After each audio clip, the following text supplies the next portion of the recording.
The opioid epidemic has arrived in Georgia big time.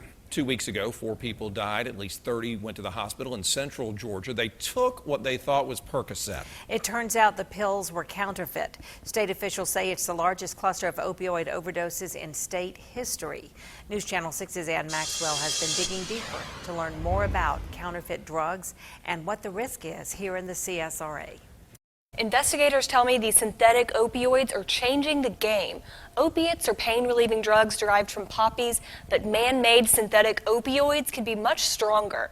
For example, synthetic opioid fentanyl is 50 to 100 times stronger than heroin or morphine. It's the fastest growing cause of overdoses in the country, and the internet has made it more accessible. How do you fight something you can't recognize? That's the problem facing investigators, first responders, and police when it comes to street drugs. Opioids are taking every form, from pills to powders to liquids. It makes it really hard to just eyeball a sample now and say what it is. And death rates are on the rise. The latest national data shows fentanyl and similar drugs killed more than 9,500 people in 2015. That's a 73% increase from 2014. In your 17 years of experience here, have you seen anything like this before? No. And, you know, it's a terrible joke of me to say, but, you know, I remember when crack was the worst thing that we had to worry about.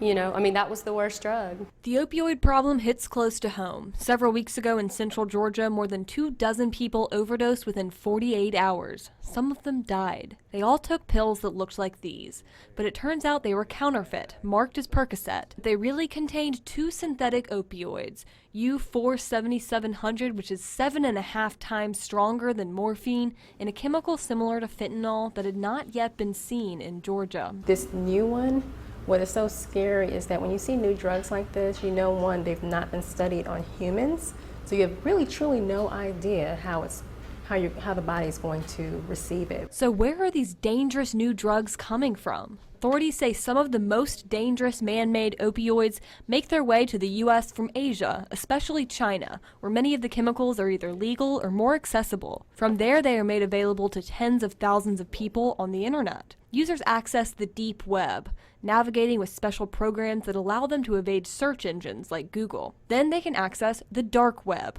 a section of the internet home to underground markets. Many of them offer drugs for sale, like fentanyl, and they'll ship it right to your home. One of the ways synthetic opioids are getting into the U.S. from overseas is through the mail, and they can be extremely potent. Enough fentanyl to get nearly 50,000 people high can fit into a single standard first-class envelope.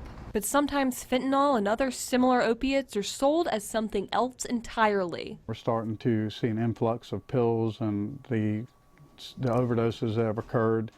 There's a lot of these pills that are being used by people that are not what they're supposed to be. Several weeks ago, narcotics deputies with the Richmond County Sheriff's Office confiscated more than 15,000 fake Xanax pills and close to 1,000 of what appeared to be oxycodone pills. They also confiscated a pill press.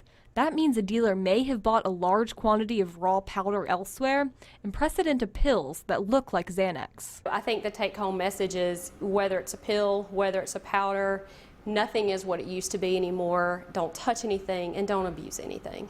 Some of these street drugs are also transdermal, which means they can get into your system just by skin contact. Authorities are warning people not to even touch pills or other drugs unless they are known to come from a legitimate pharmacy. We will update you on the lab results of those counterfeit Xanax when we know more.